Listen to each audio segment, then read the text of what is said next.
When my husband and I got married, I always wanted to have a large family.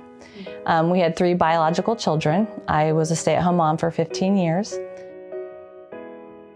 We decided to start fostering. We started fostering these babies that came into our home and they were all drug exposed. In training during being a foster parent, we did not have any training on drug exposure. There just wasn't a lot of research out there. We were at the beginning of an epidemic. America's heroin problem is getting worse. The CDC says the number of babies born in withdrawal has risen 5-fold over the last dozen years. The most innocent victims of drug abuse. And then there were hospitals trying to figure out how to take care of these babies because they were coming in a higher number. And what I saw was it was chaotic. Nurses had to triage and these little babies had to lay there and cry because they were going through withdrawal. And then once we went to Children's Services, I was seeing, a folder get handed to mom saying, do all these things and then you can get your baby back. And I got to meet the mom and she loved her baby. And this was devastating because they were stuck in a situation they didn't know how to get out of.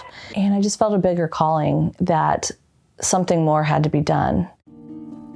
I didn't feel qualified to have it put on my heart that I need to open a newborn recovery center. I don't even know, I'm not medical. I just got to a point where I just started researching and connecting to anyone, calling anyone, letting people know what my vision was. To get started, we had to work with the state to get licensed. We had to build a facility. We had to work locally to raise money. It was just all of us volunteering to figure out how to get this done. Maybe we'll just have a little house with babies and help families. We didn't know. A few days later, we got a phone call, a realtor saying, the family that owns the facility that you wanted to see has heard about your story and would love to donate it to you. Would you be willing to meet with them?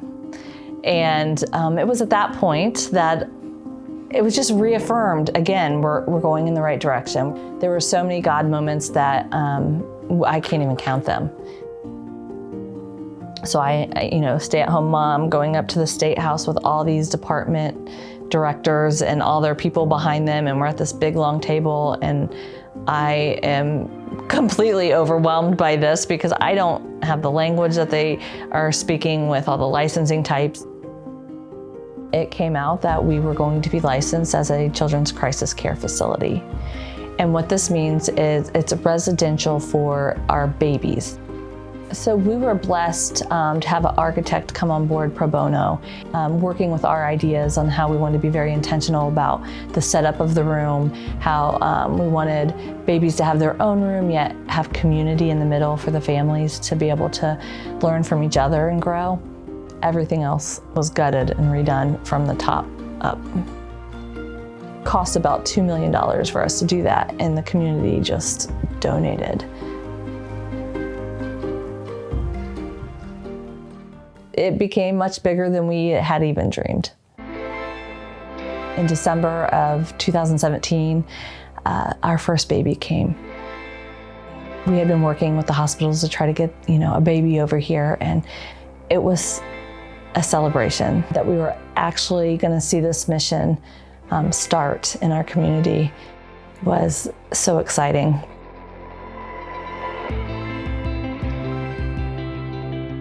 Since then, we've cared for over 100 babies and their families. We've been able to wrap around them and support them and see these amazing outcomes.